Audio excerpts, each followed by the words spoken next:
We are back with another episode of the Singletrack Podcast, this time joined by Brett Hornig from Trails and Tarmac and Conversational Pace, Dani Moreno from the Subhub Podcast, and Team Adidas Terex to recap the 2024 Western States 100. We're about 48 hours removed from one of the most exciting races ever at this race. And, we keep saying historic, but the race keeps delivering innovations year after year. There's a lot to talk about. We were chatting offline that we could be all over the place this episode, storytelling, talking about data, talking about highlights from the men's and women's field, pacing, commentating, etc. So all I can promise is that it's going to be entertaining. Starting with you, Brett, do you have any immediate overall takeaways or feelings from Saturday that are top of mind right now? I mean, the biggest thing was I'm just still dumbfounded at how fast everything was. I mean, it wasn't just if one person on each side ran fast, I'd be yeah, that's always going to happen. One person's going to have the best day of their career. But if 15 people on the men's and women's side are having quote unquote career defining days, then it's probably not a career defining day, and that's just how good they all are. And then it's wow, if they didn't have that career defining day, what does that day look like? Because there's just no chance that 15 people have the absolute best day of their lives. I'm sure in that top 10, 15, a lot of them didn't feel good at points, and it's how did this happen? I haven't crunched the numbers. Maybe one of you have. Was it a low attrition year overall? Oh, I can pull up the drop rate real quick. I think it was low. I think it was very low. I'll see what it was. Well, I can't compare it to previous years, but Dani, what about you? Just being there in person, it seemed like it was very low. I mean, of the top 10 women, I only saw one woman drop out, and it was due to some foot issues. Shen Lin, who, I mean, I'll get into her at some point in this episode because she was running an insane race for her Western States debut as well. But other than that, everyone stayed in. Yeah, I mean, it's funny, we saw what looked like, we were oh, that's going to be a massive blow up, but it kind of really was more just a fade. 24% drop rate, so 89 drops. That, I think that's kind of they've had it under 20% before. I want to say 2019 was under 20%. So it's not like it was super low. It was lower, but I think we've had into the 30s, upper 30s before. That's a pretty high drop year. But I think we had an aid station fireball stat at one point last year where it was kind of the drop rate doesn't swing that much if it's between 90 degrees plus. If it's below 90, then the drop rate stays pretty low. But if it's 110 out, the drop rate doesn't increase that much because people just plan for it. So it was kind of a normal drop rate. But one thing that I actually was just kind of scribbling down right before we started recording, because I was just, everything was so fast at the front, I figured we probably broke the records for sub 24 hour runners as well.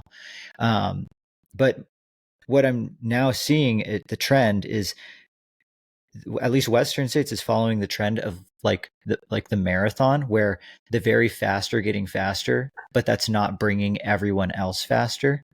How in the Berlin Marathon, any of the World Marathon major, you have your 203 group, and then you have your 240 group, and there's no one in between. One of the exceptions, Grandma's Marathon and CIM are our two blue collar sort of marathons. So 2024 had 109 sub 24 hour finishers. Last year was 110. 2019 was 130, and then 2012. I'm just naming all the cooler years. 2012 was 148. So of those last year? 4, 109. This was the smallest sub 24 of the last, I don't know, 4 quote unquote cooler years.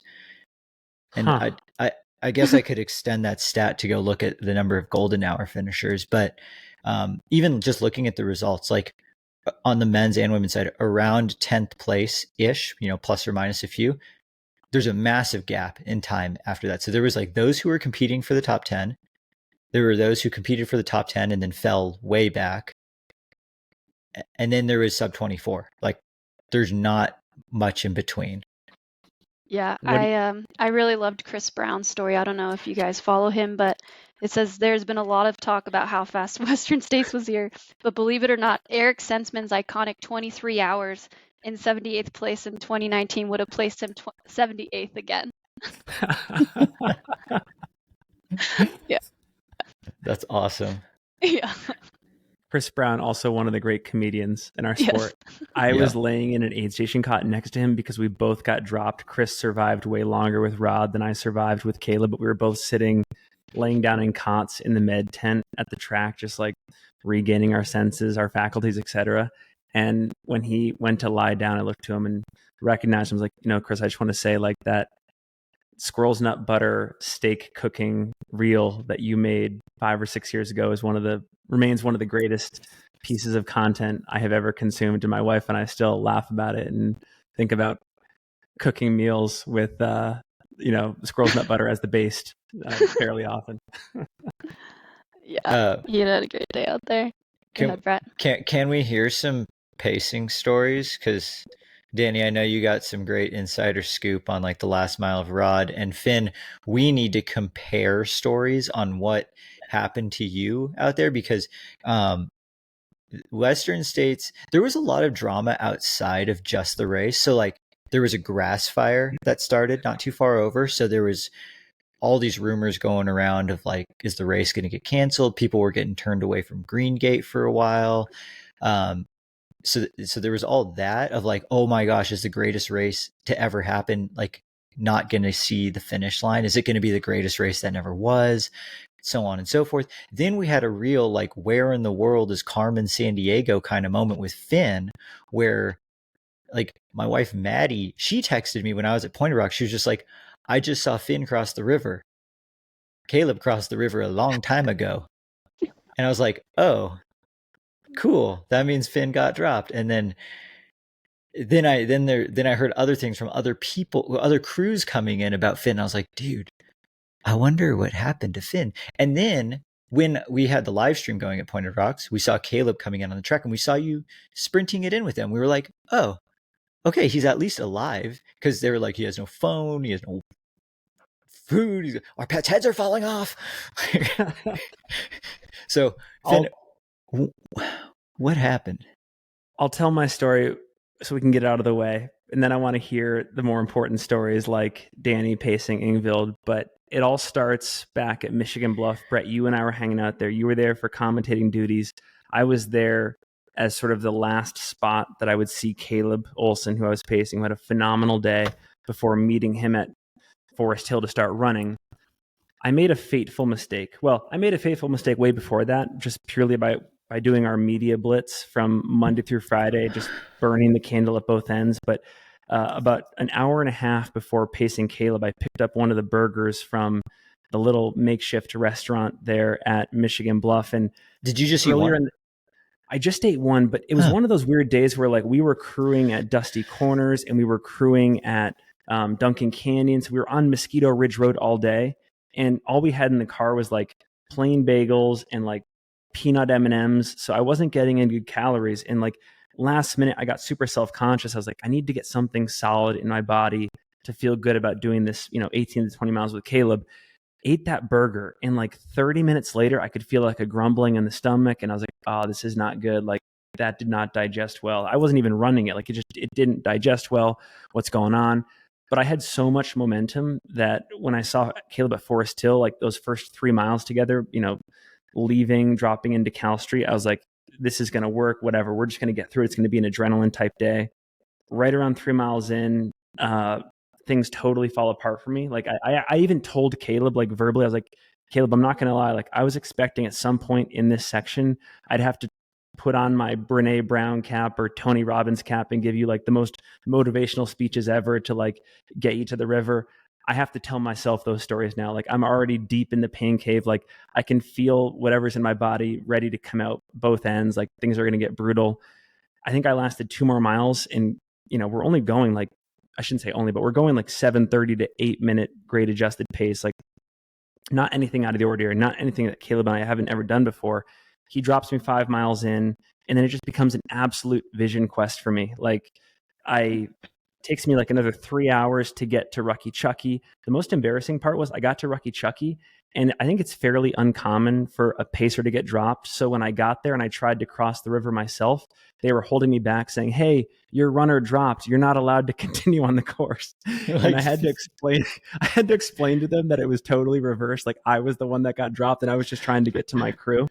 So anyways, make it across the river, get to Green Gate, and I've only ever run the race before, so I didn't realize that when you get to Green Gate, your day as a pacer is not done. You still have to make it up this like 2-mile fairly steep climb to this road. And at that point, like I haven't had calories for hours. I've probably thrown up 5 or 6 times, diarrhea 5 or 6 times. Like things are bad. And I'm just taking these, like, I'm finding any shade sections I can get. Like I'm taking these like 2-minute siestas under trees. This is when I get my first hitch. So there's this ATV guy that's going up the road, and I'm just lying on my back underneath this tree, and I just put my thumb up in the air while I'm lying down on the ground, and he stops out of pity, and he and I crawl into the back of his ATV, and he brings me up the road, and I'm like, okay, I'm good. Like I think I'm all set. Things are great. My crew's going to be there. They were all gone. So I'm at the top of this road. They're all gone. I have no way to get to the finish. And I'm like, shit. Turns out there was a fire going on too, so I can't get to the finish line. I have to make it to Pointed Rock somehow. Everyone's been getting turned around at Green Gate, or before everyone's Green been getting Gate. Everyone's been getting turned around. Meanwhile, like I'm at this point, the guy drops me off, and I've fallen to the side of the road again. I'm just in my own pool of throw up. I keep throwing up and whatnot. And then Cole Watson's crew somehow finds me, and they're like, "Hey, we just talked to the aid station road captain here. We can give you a ride." And I was like, "Oh, thank you." We go to Pointed Rocks. That ride takes like 15 to 20 minutes. We're stopping multiple times so that I can get out and throw up on the side of the road. They drop me off at Pointed Rocks. I am passed out on this, stone table. They put like a towel over me to keep me warm because I'm shaking. Continue to throw up. And I go into this like dream state, and all of a sudden I hear Caleb Olsen's wife, Morgan, like in my dream, and she's like talking. She's saying something, and I'm like, "Morgan?" And I kind of wake up from this dream, and she had been walking behind me in the Pointed Rocks parking lot, and she's like, "Hey," and she comes and finds me, and basically I'm still throwing up at this point. This is like 5 hours after finishing pacing Caleb. They throw me in the car. I kind of come to. And at this point, Caleb is like minutes from the track. We get to the track with minutes to spare. I run out there, and that photo of us on the track there, that's just like me the first time I feel decently enough good, and I guess adrenaline takes over. But yeah, it was like a 6-hour journey. It was insane. And ended up lasting for like 24 hours. Like I don't think I had my first real meal until like 2:30 p.m. yesterday. So I don't know if it was a combination of stress, food, Caleb having a historic day. But I was heat trained. I was ready for the pace. Like I was doing workouts before. Like everything was great. It was rough though. Like super. And I hate like those moments where like the race is about somebody else and then it inadvertently becomes about you. Like I'm supposed to be the person in the shadows, just like shepherding somebody to greatness or supporting them. And like my wife got worried. She was also crewing Caleb. Like Caleb's whole family got worried. I was like, oh, this is terrible. So a lot of funniness, but how does that check out with Cole's crew story? Okay, so I'm at Pointed Rocks. It's my last leg of the live stream field commentary. Actually, before we get that, I got a real life stat for you that I just pulled up. So like the Strava flyby feature still exists, alive and well. You and Caleb both have it enabled, and I just looked. Do you know how much time Caleb put on? Well, do you know what the gap was between you and Caleb crossing the river? Because I know the time. Do you want to hear how much time? And he dropped you, it looks like around Cal 2. It was right before the second aid station. So it would have been Cal 2. Yeah. So I'm guessing it was 70 minutes. Did he put 70 minutes on me? No, not quite that bad. Between Cal 2 and the river, Caleb put 30 minutes on you. Oh my gosh. Yeah, so you crossed the river 30 minutes after Caleb did. But anyway, so I get to Pointed Rocks, and I'm there, and then I see Jocelyn, Cole's wife, and then the rest of Cole's crew show up, and they go, "Hey, Brett, your buddy Finn's not really dead." I'm like, I heard he got dropped. Yeah, and then they were like, "Oh, okay, you that's all you heard?" And I'm like, "Yeah, what's up?" And they're like, "Oh, we were coming back up from Pointed Rocks, and we see Finn like get thrown off of this quad and just like left to die on the side of the road because they're like walking up and you just like roll off of some dude's quad up on the top in the dirt parking lot." And then they're like, "Yeah," and he's just in the shade under a tree throwing up, and we're like, "Dude, I love your podcast." And you were just like, I thank you, but like I cannot form thoughts right now. And then they were like, we can take you anywhere, but like we can take you in somewhere. And you're just like, yeah, like I need to just get out of here. And then they were like, yeah, so we'll take you to Pointed Rocks. And then you didn't actually make it to the aid station. You got left at the Pointed Rocks parking lot. Exactly. Yeah, like for people who haven't been to Pointed Rocks before, you park at the cool fire station and then you walk like a mile to the Pointed Rocks aid station. So this is why I never saw you, because I was at the aid station and you were just at the parking lot. And they said, yeah, we left Finn like a jug of water and he's just lying on some table in the parking lot because he said he had a ride. And they were like, they were this close to walking back over there. One of them was going to jog over there just to make sure you weren't like dead in the parking lot. But they figured like if that was the case, there was lots of people coming through that parking lot. So like we would have heard like sirens or something. But basically, then like, yeah. And then an hour later we saw you on the live stream sprinting. They were like, wow, he came back to life. Out of curiosity, did you take anything with you while you were pacing, or did you just go? Yeah, that was a question I wanted to ask too. What did you bring with you? So I brought like a full pack, 2 bottles. Like I was pretty taken care of in terms of fluids and calories. And I was feeling pretty confident heat wise because I did a pretty significant sauna block, like 6 weeks out, started hitting, like I have a sauna in my garage. So I was hitting it pretty regularly, getting up to like 180, 190. Wasn't worried about that. Didn't do much in the way of topical cooling, but had like arm sleeves and like gloves. So there was some protection. I have longer hair, so like covering my neck and stuff. But if there's a visual that I could communicate for anybody that's seen the movie Team America World Police, there's a scene where the guy is sitting in the alleyway, just like continually throwing up. And you think he's going to be done. He's like, okay. And like the symphonic music just comes on again. That was me for 6 hours. Like I thought it was done. And I'm somebody that can rebound so well from throwing up. Like I figured if I just booted one time or a couple times, it would be done. But like it just went for like 6 or 7 hours. Oh man. Yeah, do you think it was from not eating all day and then just finally eating?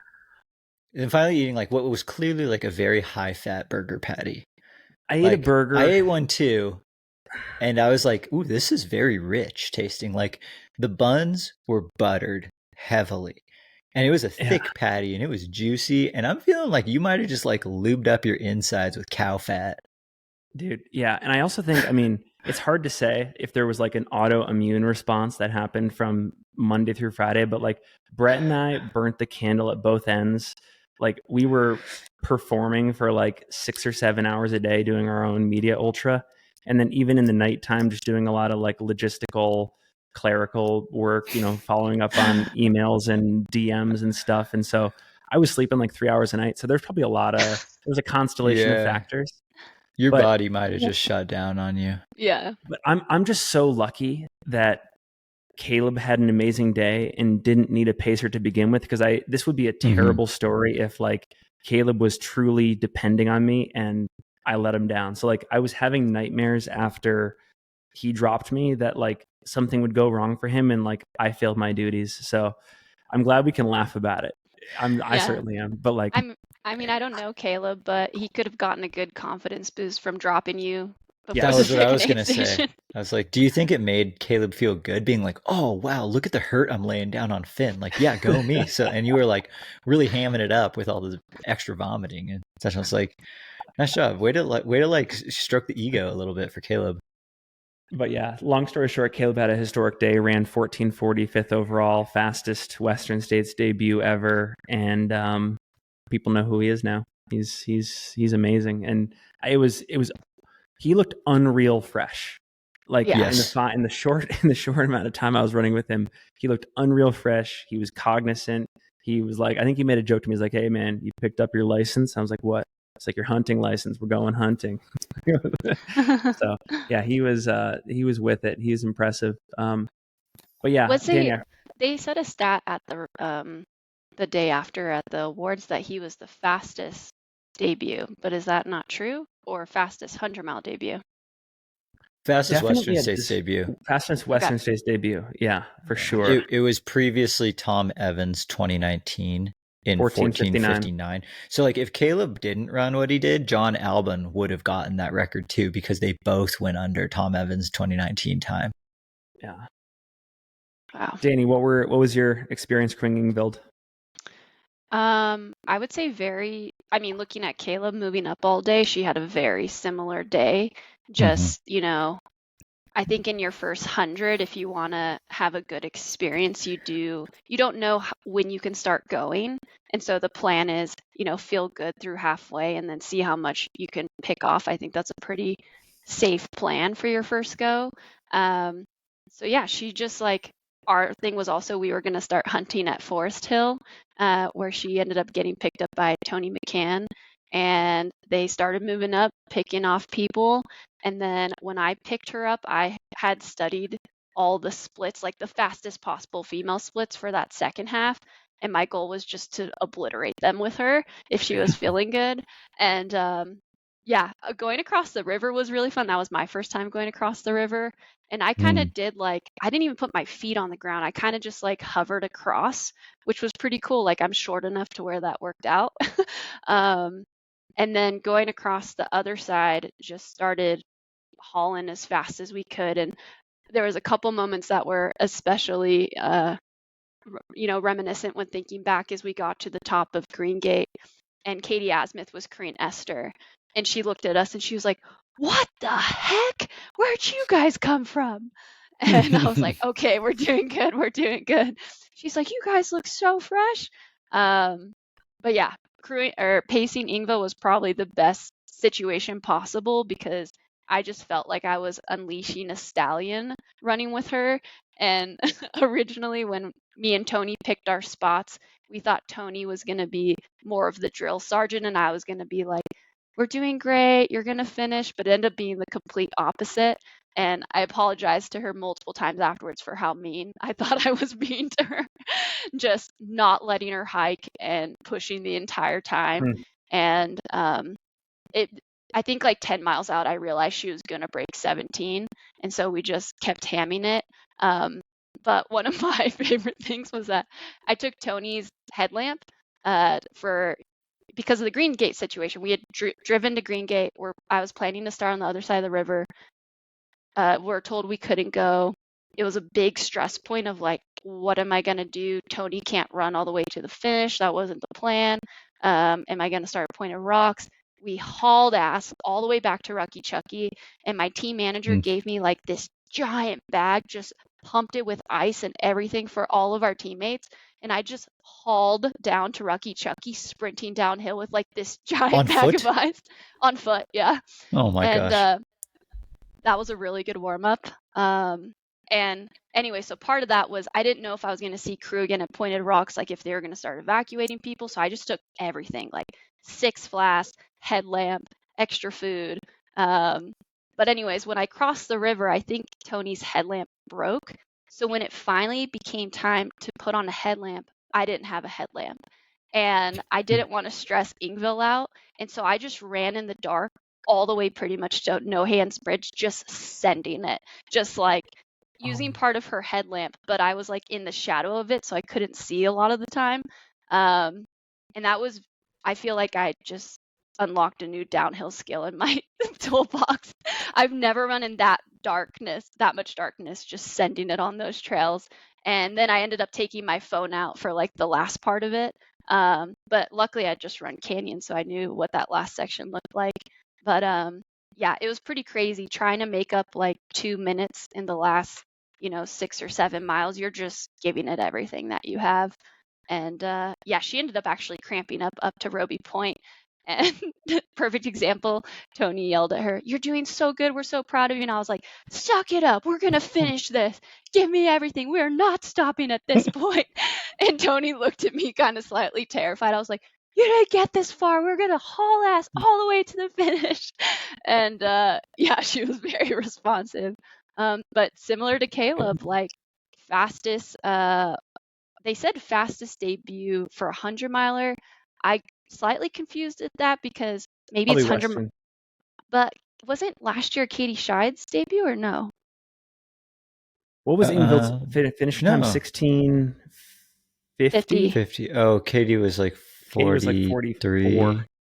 Yeah. 44. So second. I don't know. Yeah, because Katie hadn't run Western States before, right? No, that was Katie's Western States debut. It wasn't her 100-mile debut. It was her Western States debut. But like maybe that's what they're going off of, because that was Ingvild's 100-mile debut, which is pretty insane, honestly. Yeah, which that would fall in the same realm as Caleb.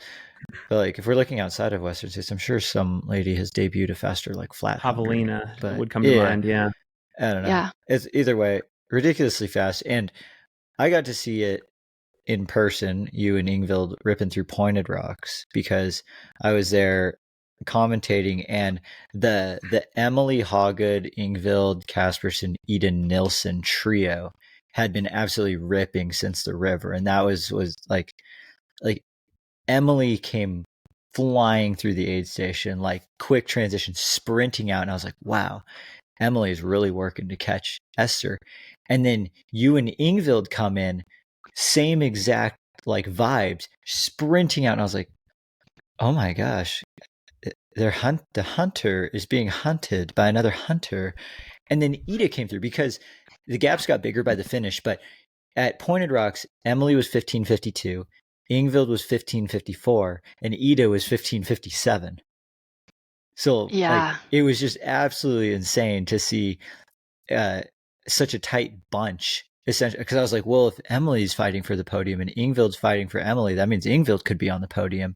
Same with Ida. I'm like, we could have a 5-way or a 4-way sprint on the track for third, as far as I know. So it was nuts to see that level of competition so late in the race. And the same thing happened for Rachel, Leah, and Priscilla, battling out for 8th, 9th, and 10th. They all came spring, because it was like, Rachel's a hard closer. I would like, the only person who I would be like more fearful to have running me down other than Rachel is Leah, who was running down Rachel. And then Priscilla came through going just as fast as the other two. And I was like, dude, this is like dividing by 0. How do you figure out who catches who? It was mind blowing. Like, I loved seeing just that level of competition so late into the race. Yeah, I will say too, like, Ida actually passed us. There was someone with a GoPro that got this battle for like 3 minutes. So whoever that person is, please share. Oh my gosh. But I saw her coming up behind us, and I memorize stuff. I memorize course. I memorize splits. That's just my vibe. And I saw her coming behind us, and I was like, shit, that's like the last person I want hunting us down right now. The other people are the people that we are actively hunting, but people that just are so strong on runnable stuff. And I saw Ida coming, and Ingvild was like, is she coming? I was like, she's coming. She's going to catch us, but it's okay. We stay calm. Because in the back of my head, I was thinking we had just run a lot of downhill. So that means she made up close to 4 minutes in like 3 to 4 miles. So I was hoping she wasn't going to be able to climb very soon, which was coming up. And yeah, we went back like twice.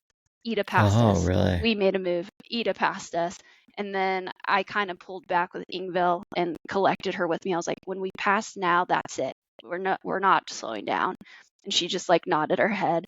And then I just kind of like did a little hand thing. I was like, go now, go now, go now. And then just, I feel tiny compared next to these tall, beautiful Scandinavian women too. The just Euro women. Trudging along. They're so tall. And I'm just like trying to push Ingvild up this hill. But yeah, Ida, world class. But on Strava, my segment from the river to the finish was 3:40:03. Ingvild hasn't updated her yet, and I'm the number 1 spot now. So she was running with me. Ida's was 3:41:43. So we're just like, we're talking historically some of the fastest times ever Yeah. on the course on Saturday. Dani, and this will end up being a question for both of you guys, but like you said something earlier, that you, especially as a rookie, you don't know when you can start going. And to me, I totally agree. And that's why this year was so impressive. Like you think of Fuzhou, Ingvild, Rachel, John Albin, Caleb, like just amazing debuts despite maybe having some uncertainty about like where to make moves, how to position themselves, inside the race. And it makes me wonder, like in this era of ever evolving standards, like what now constitutes smart racing? I feel like 3 years ago we had a very like easy, straightforward answer to that question, but like is it more risk driven now? Like I don't know, Brett, you were out there commentating, seeing things unfold. Like do you have any thoughts in this regard? So I think what it is, it's before there was just a greater window of wiggle room for like what was quote unquote aggressive or not. And for the most part, people were just going out like way too conservative and still having successful days. We saw a massive, front men's pack, and a lot of people attributed that to going out really aggressive. But truly going out aggressive, I don't know, to me kind of indicates maybe going out harder than that person should, like relative to their fitness. And that clearly was not the case. Like none of them were going out harder than they should relative to their fitness. They were just going out like more like correctly, evenly, like on the fastest pace that they could go out while still having a good race. Like if you're gonna, most of the world records for the last like 15 years in the marathon have been under like just ever so slight negative pace or even like it's like a plus or minus 1%. It's not like someone just went and ripped like their second half 6 minutes faster. I think the hunters in the years past are kind of doing the equivalent of that, where they're just like jogging for the first 50 miles and then massive negative split. Whereas now, the front people are running that same time in the second half, but the first half significantly faster because turns out they actually probably could have afforded to go out a little bit faster. And we've seen it done enough times now where it's like, yeah, like this is just the new standard. Like if you want to win this race, you're probably hitting more or less these times, on this course for this day. Like there's enough data now where it's like, okay, the weather's going to be this, the snow levels are this. We probably are hitting Robinson Flat here. We're probably hitting, Last Chance here. We're hitting Michigan Bluff here. And if we do that, it'll put me in a position to be able to race for the podium or race for the win. And if I don't do that, I'm not catching people. And that's exactly what we saw. No one ran up on anyone like late into the race. Like Caleb moved well, but he was, in the second half of that top 10 with a group of like 5 people and then moved up to the front of that group. But there was still a decent margin the whole time between like him and say Dan Jones. Yeah. One of my takeaways from this weekend, and it was kind of like an inkling. I mean, we saw this with CCC a couple of years ago, but prior to last year where, Abby Hall was in the top 3, and then the following year her time got you like 20th place. There was like 2 thoughts that came to my head. One of them is, to me, the race no longer like starts in quotes at Forest Hill. I think that's been a theme for so long. Like the race starts at Forest Hill. The race starts at Forest Hill. It's like, no, the race starts when the race starts. Like people were getting up the escarpment and starting to make moves. Katie Schide by 50K had 20 plus minutes on the next woman, and she was racing from the start. So yeah, that was one of my biggest takeaways is like the race starts when the race starts, and Forest Hill is like the last 10K of a marathon. Whoever's the strongest holds on. Yeah, I actually love that. The start to Forest Hill is like the first 20 miles. And then Forest Hill to finish is like the last 10K. It's like, yeah, you better have good legs there. But at the same time, you also better not dilly-dally too much before that part. Because if you have great legs, everyone else is going to run away from you anyways. Dani, any other like overarching top takeaways from Saturday, whether it was related to athletes, the ambiance, being there, how you were influenced, Tarek stuff? Yeah, I mean, I think another thought that came to my head overall is like we've talked so much about, a rising tide lifts all ships, and like really seeing that come to play. But for some reason in my head, I kept coming back to the Katie effect. Like Courtney is GOAT, right? She's incredible. But Courtney does have this kind of unhumanness about her sometimes, like almost untouchable, whereas Katie Schide is very transparent with her training. You can see exactly what she's doing, all the work that she's putting in. And I think by doing that, she shows people that you can get there with a lot of hard work and a lot of attention to detail. And so I think by being transparent, she also is pinnacle. Like I don't want to see her compared to Courtney anymore. Like they are their two own individuals, and like with them come their own effects. And yeah, I think a lot of women in the field are, benefiting off of the Katie effect. And then on the men's side, don't let your team run with you if you're running down second place. Was my other takeaway. Why do you say that? What does that mean? Last one. Elaborate. This one is like so bittersweet and heartbreaking. I would say more bittersweet. So Rod Farvard, my mountain brother, ran an insane race. Like, I was losing my mind while pacing, not being able to watch him finish, but, staying focused on my athlete. And so I'm hugely Rod biased, compared to a lot of people. With that being said, going into the last mile, he got picked up by Tim Tollefson. And, at that point, he was like seemingly comfortable second place, bringing it in. Rough battle with the greatest right now in our sport. And Tim Tollefson was running with him and just happened to look back and see a sea of white t-shirts who were running with Hayden Hawks, who was chasing down Rod in an insane river to finish. I don't have Liam's stats, but Hayden ran 3:10 from the river to the finish, and Rod ran 3:21. So Hayden made up. Oh, do you have the actual I can give you another stat.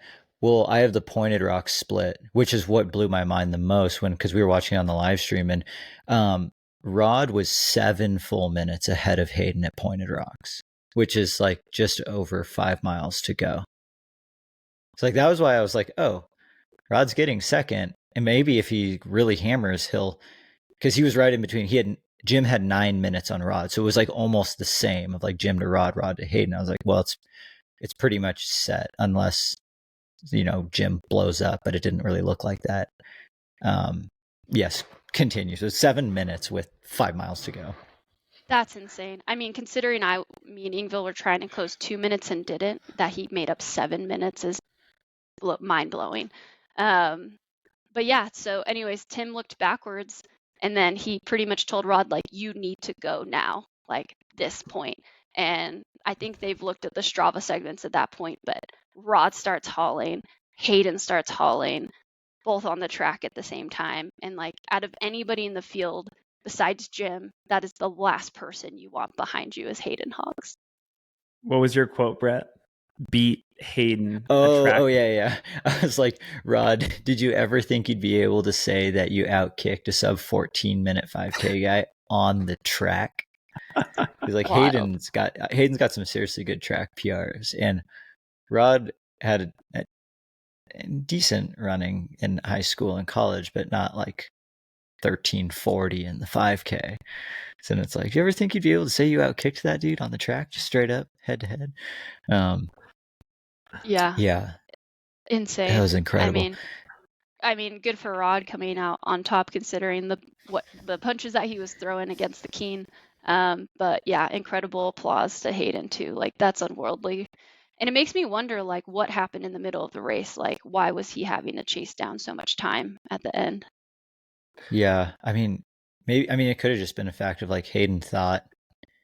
Everyone gets pulled to the finish at a slightly different rate, and maybe Hayden was getting fed false information towards the end for the better of like, oh, Rod's only 2 minutes up when it was actually 7 or something like that, giving him that hope. And like maybe prior to that, it seemed too big to bridge. And then maybe he just started getting those thoughts of like, maybe this can actually happen. Like maybe this is a thing. But yeah, it was back. nuts. Apparently, yeah. I mean,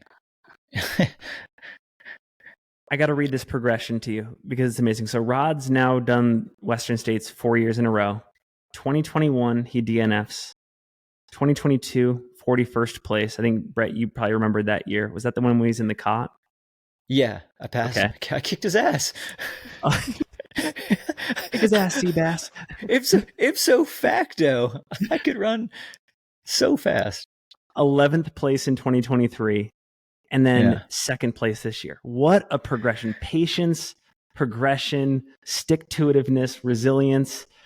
It's not over till it's over. Like I just love like the faith in the process. And I mean, I have to assume a belief that no matter how many times he doesn't have his day, he knows that there is greatness to ultimately uncover. I just think that that's for anyone out there that is wondering, if and when they'll have their day at this race, or if and when they have what it takes. I think Rod is a really good example. I think Katie and Rod are both really good examples of commitment and sacrifice and hard work. And obviously they're both great athletes, but like you said, Dani, like there's like an approachableness to how they've achieved what they've achieved. Rod being very transparent too, one of the greatest bloggers out there. I can't wait for his Western States recap the drop. So I just wanted to throw that up there. That's and so people good. forget that like Jim failed at this race too before he's gotten it multiple times in a row. And honestly, huge day for Hayden too, like compared to his last go at this race. It's been I mean, everyone progressed. And Tyler running the same exact time and getting 7th instead of top 3 is, the sport has changed. Yeah. And this year, I mean, I guess this is probably up for debate, but like, I mean, this year, was the course slower this year than last year? Because on the one hand, it was warmer this year than last year, but on the other hand, the high country was much better conditions. Yeah. And I keep going back and forth on what's better not, because talking to lots of people from last year, it was pretty split, where half the people were like, I actually preferred the snow in the high country because I was running all winter. I like running on snow. It felt like it saved my legs. The extra cushion, it forced the pace to slow down. I was able to rip the second half. Some other people were like, I hated the snow. I don't like snow. It's slippery.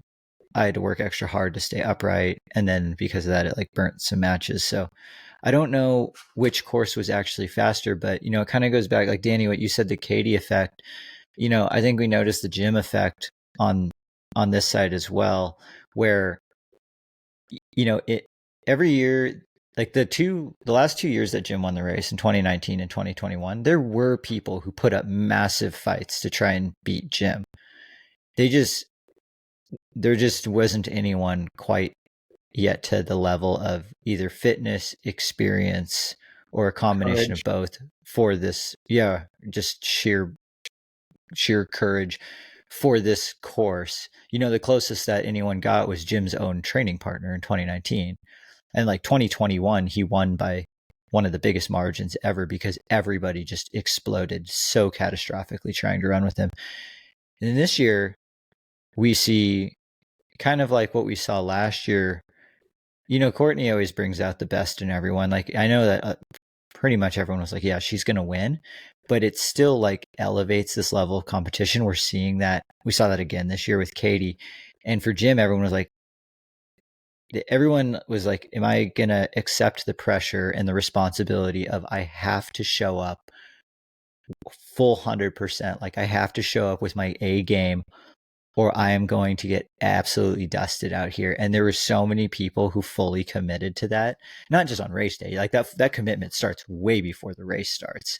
And then because of that, we saw by and large the fastest year ever on not the fastest day ever. Yeah. Yeah. I did Like, hear from multiple people that they thought the course this year was in the best condition ever. And I don't know if that's because of the late snow storms that like Palisades in that area had, and maybe it wasn't as dry. But I did hear that from multiple people that have run it before, that the high country was in really good condition. And then having the transition not go along the road after Forest Hill and just getting straight down to the trail this year again. I think a lot of people actually preferred that over going down that terrible cement hill last year. Yeah, that's true. The course was also one more year removed from the fire. So like the Devil's Thumb, like Last Chance to Michigan Bluff area, and part of Cal, like Forest Hill to Cal 1, it was freshly rebuilt last year. And, you know, even as good as you can rebuild a trail, it's still a little bit soft underfoot. It like needs to just get run down a little bit. So, you know, by having a Canyons go through it this year and last year's Western States probably helped the dirt out a little bit. But that still doesn't explain nobody blowing up. Why did nobody blow up? You know, one of the things that Jim in his exit interview with Ira and Farr was saying was he got the sense that the collective intelligence of the sport has raised like categorically in the last 5 years. Like he was talking with Brian Powell, saying like between 2019 and 2024, I can count on more than two hands the number of people in the race that are taking the logistics and not just like the pure running aspect of it, but like all of the small details that he would sweat in 2019. There are like 20 Jim Walmsleys in the race now with that level of focus. And so that was his theory, that like he no longer has a competitive advantage in terms of like trying to outsmart people on the logistical side of things, which I thought was a very interesting comment to make. I would agree with that. Sorry, he was probably, I was just saying, so he was probably ahead of his time. He thinks he was ahead of his time. Yeah. 2019, 2021. He actually thinks that there are now people, according to that interview, people that are smarter than him. He actually thinks like, he's like, I basically ran back the same strategies that I was using in 2019 and 21. And this year made me realize when I come back in 2025, I might need to switch some things up when it comes to like aid stations and carrying a little bit less or just carrying better equipment in between, stuff like that. Like it was actually, he was kind of doing like taking stock of everything and thinking like that was one thing I was maybe a little bit lazy about, was just like people might have even gotten ahead of me in terms of innovation. Yeah, well, I mean, I would say the sport as a whole is just very, very transparent. Like, I mean, if you compare it to track and field and road marathoning, you take Strava alone, and there's no professional road marathoners on Strava aside from maybe Molly Seidel. But even now, she's even like pulled some stuff off and like chooses here and there. Whereas like you could look up Rod's Strava, Hayden's Strava, Jim's Strava.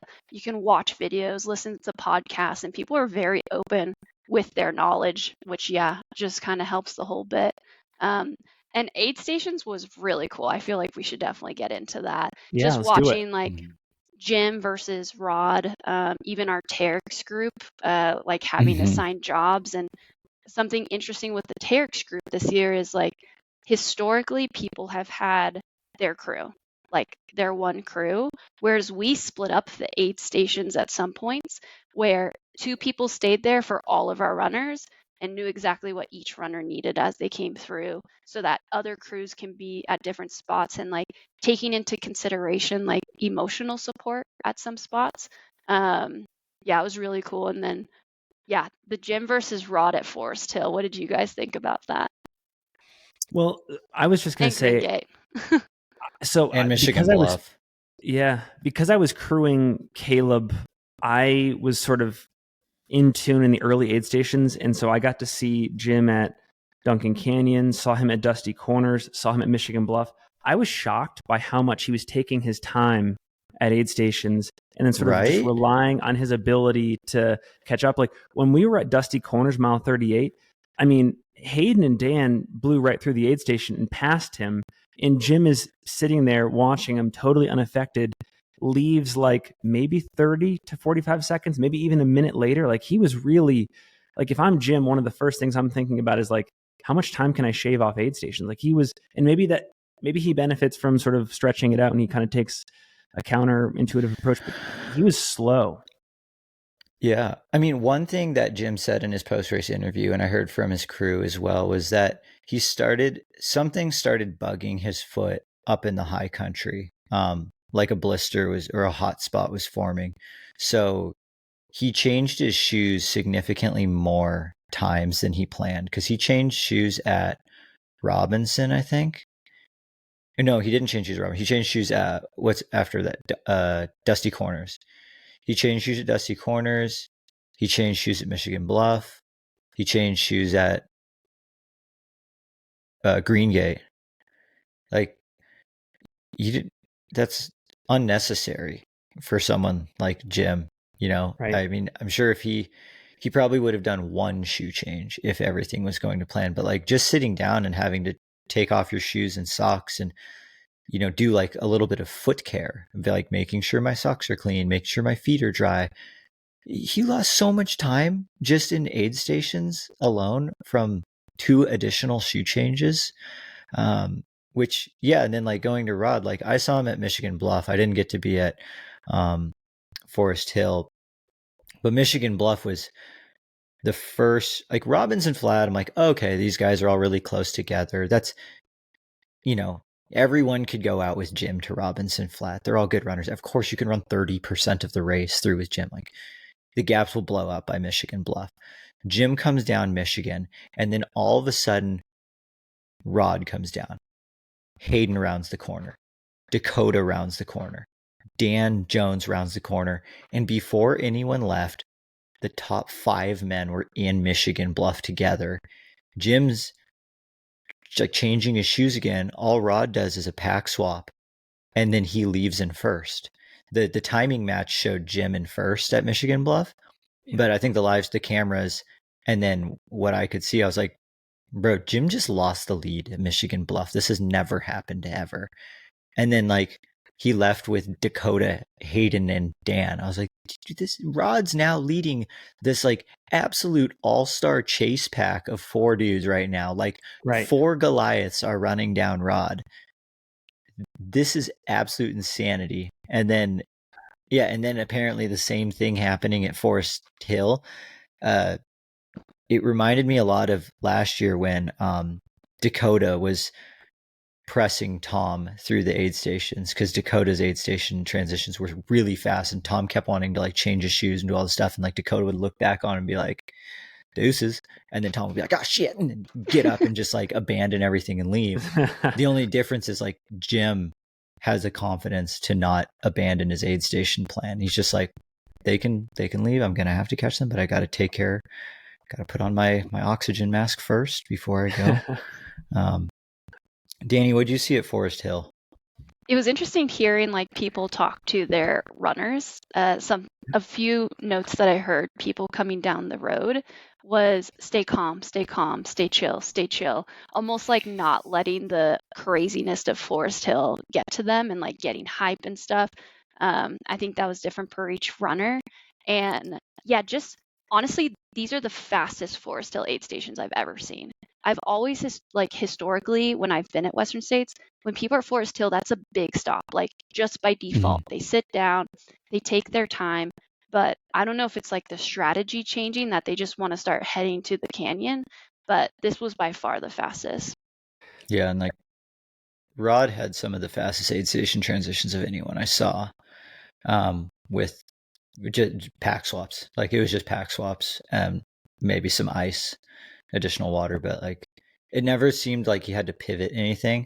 You know, like that's what I talked to his crew at Michigan Bluff. I was like, what's going on right now? And they're just like, he's basically just said he's having a Canyons 2.0 where nothing's going wrong. And I'm like, have you guys had to change anything, or are you just going like exactly as it's written down? They're like, we're just have it exactly as it's written down. Like we're not going to change anything until he tells us to. And it didn't sound like how nice would it be if, you know, the race plan that you write down, you just ended up doing 100% of it. Like how cool would that be at Western States? You know how in our pre-race chat with Katie Schide, and we were, you know, asking her about high carb fueling, her response was reasonable carb fueling. I wonder if there's some sort. Yes. I wonder if Jim proves out this aid station equivalent where it's like reasonable stay aid stations. Like, well, that's like the Euro style. He learned that at UTMB, and like Francois was like, "No, sit down, have a baguette, yeah, like just chill, like eat some food, you'll be fine." But I do feel like his stop. Oh, sorry.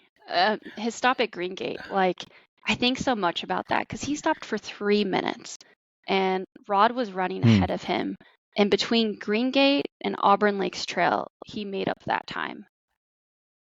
Yeah. And part of me is like, that is the longest Jim has ever run with somebody at Western States. And so I'm thinking if he was like sitting down, recentering himself, I don't know, I haven't asked him, and just was like, I need to do it now and I need to do it hard. Because when he passed Rod, Rod basically said was like, that's why he's the GOAT. Like, he just passed him with basically the same pass as Zach at UTMB. He passed and he was gone. And Rod was like, I'm not going to catch him again. Yeah. Wow.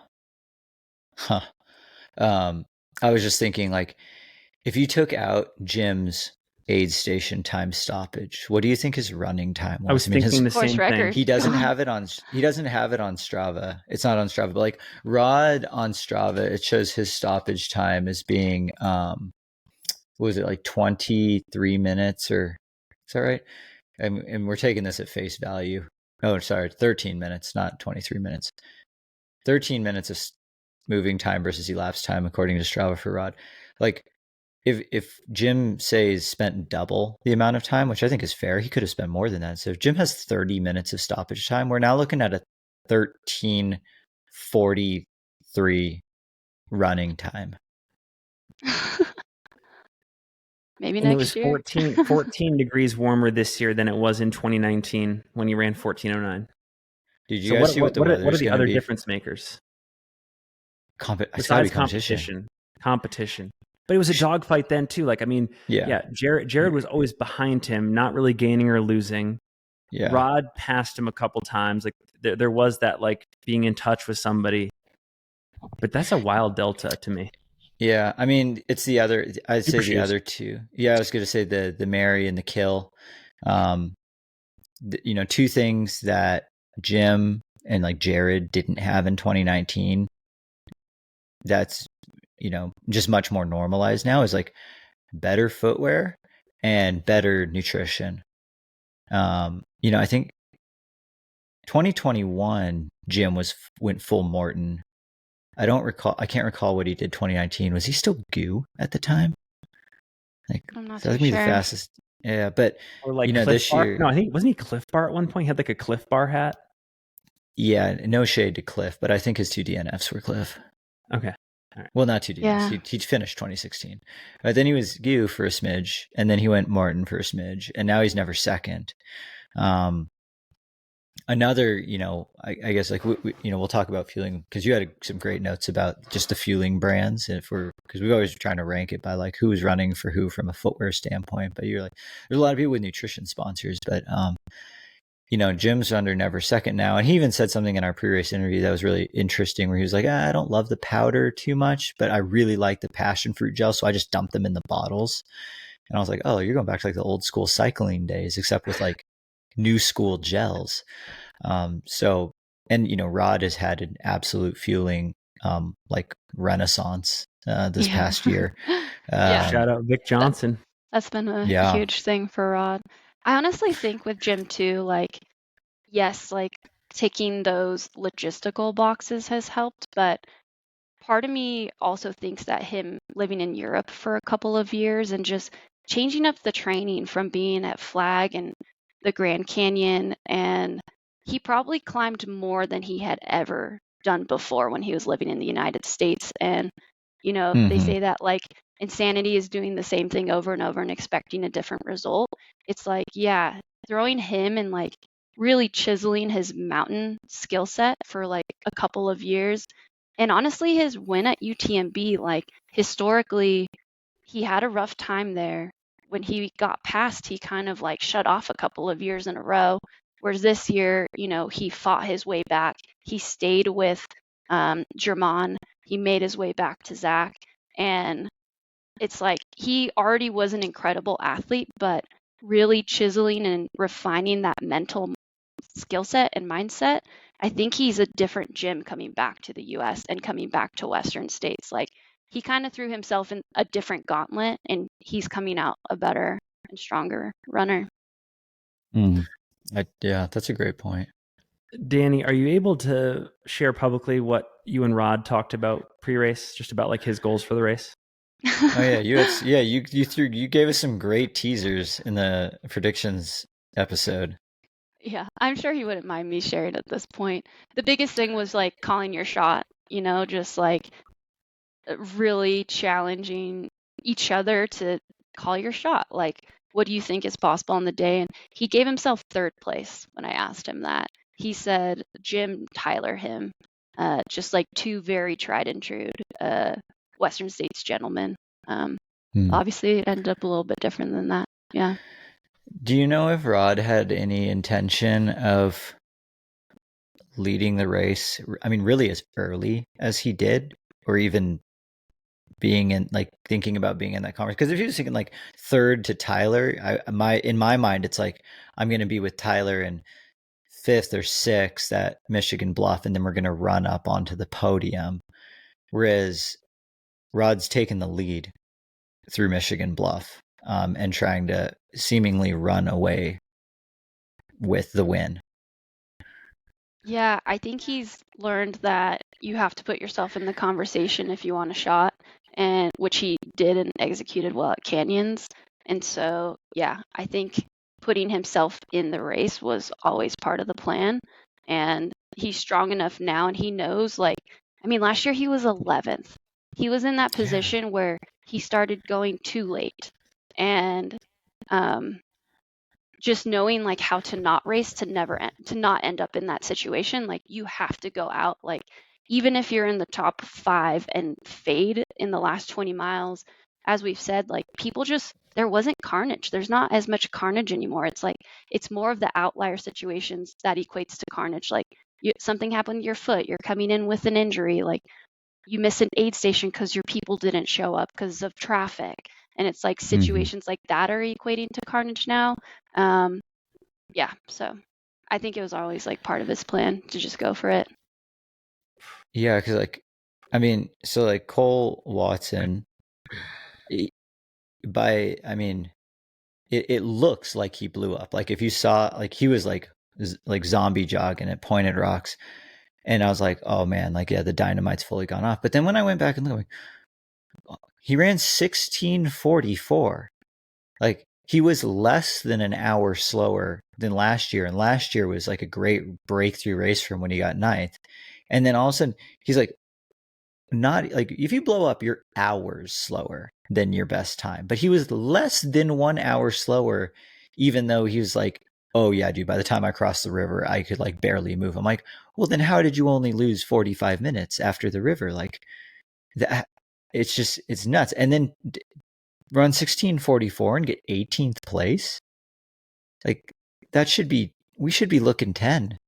Yeah. Pretty much every year at that time. And so he was, I mean, we were talking this morning, he was just like, dude, I am like, just like, it's incredible at how good people are, like there really were 10 guys or more yesterday who could have won the race.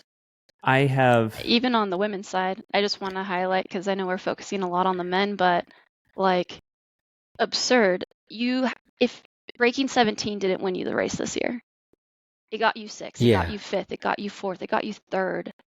16:20 was 2nd place. Like, yeah.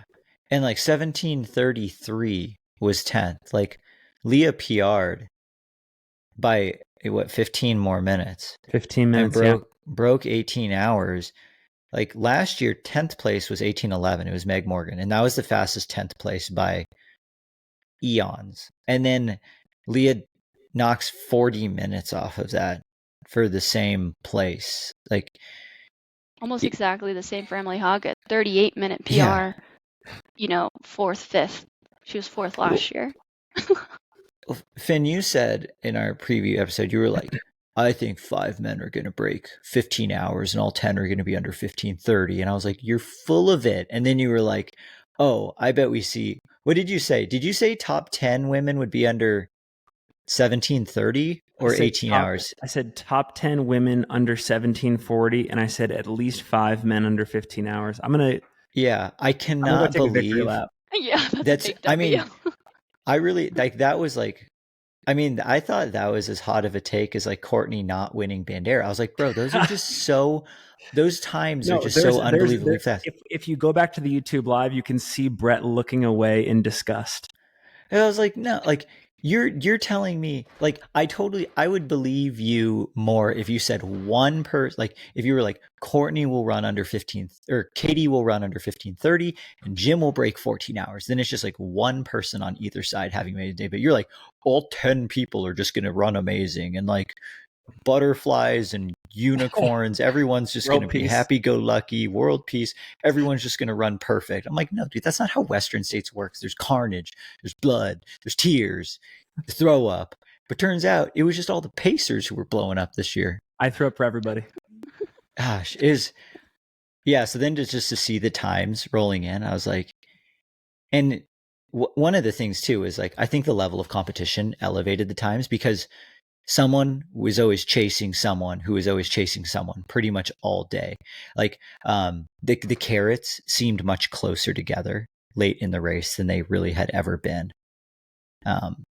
Because like Dani, you saw it live. Like there was just such an intense amount of racing where there wasn't a single minute for the top 10 women to like look around and enjoy any part of the course. Like it was just like, look down, make sure you don't fall, eat your gels.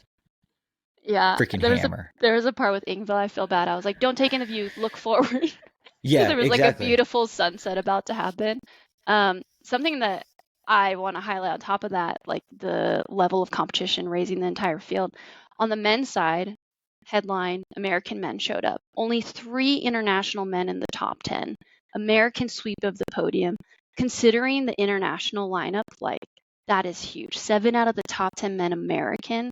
Whereas on the women's side, America, China, I forget where Esther's from. I always mess this up, but international as well. She's living in Hong Kong. She's from Hungary. Oh, Hungary. That's right. Yeah. Then you go America, Norway, well, technically, Sweden. Emily's from Zimbabwe. Oh, Zimbabwe. Yes. So it's like, no, that's the opposite. 5 straight international.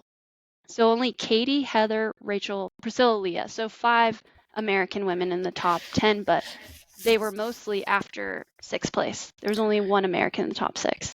And I feel like France is probably trying to claim Katie after that result too. Yeah.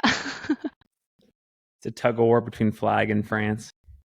Yeah, it was a very international women's field for sure.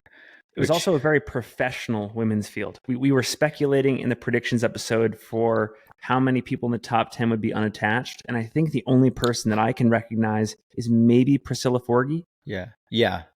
She was wearing like, I think SOAR brand kit, but then she was just rocking a pair of Terex Speed Ultras.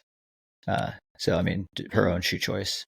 Yeah. And then I think also for the record, she was wearing the Adidas. Men's top 10 was all fully pro.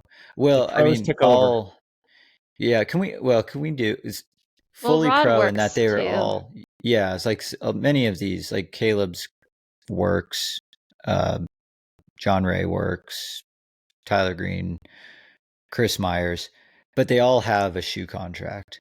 I think if they wanted to, they could be full-time running. Like, well, yeah, that's what we need to at like a minimum threshold. Like they have, like they wouldn't be sleeping in like a bathroom the night before the race, like a outhouse thing. So at Pointed Rocks, I was joking with Kim. Katie's crew was there. Topher and Kim Gaylord were there, and we were watching the men's finishers come in. And I look over at Topher and I was like, I was just like, Topher, give me your take on this. Rod is the fastest North Face athlete to ever run Western States, and he's on their development team. And like Topher like giggled a little bit, and then I was like, think about who has run this race with a North Face kit. And he was just like, Hal Kerner, Timothy Olsen, Rob Krar, Steph Howe. and it's Rod Farvard, who is now the fastest North Face athlete ever. And then Tover's like, and he's on the freaking development team. He's like, are you kidding me right now? Like, I was like, dude, I'm just throwing the PSA out there. Like, this is a crime that, like, Rod either needs to get massive contract bump from North Face, or other brands out there who are listening. I know you are fans of the sport. I know you're fans of the sport, and you are listening to this episode. He should be absolutely number one on your pursue list for 2025. I'm just throwing that out there. Yeah, and I mean, you had other North Face greats in the race. John Albin, I did hear that he got sick the week before Western States, so was coming in not in top. That's why he was on the bike. So coming in a little under. But John Albin, Jian Shen, and who was the other North Face? Guomin Deng. He was in the mix like most of the race and ended up 14th.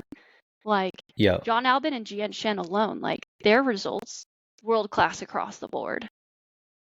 Yeah, I know. Like, I know. A petition. I will be an agent for Rod for free. I will be a free agent.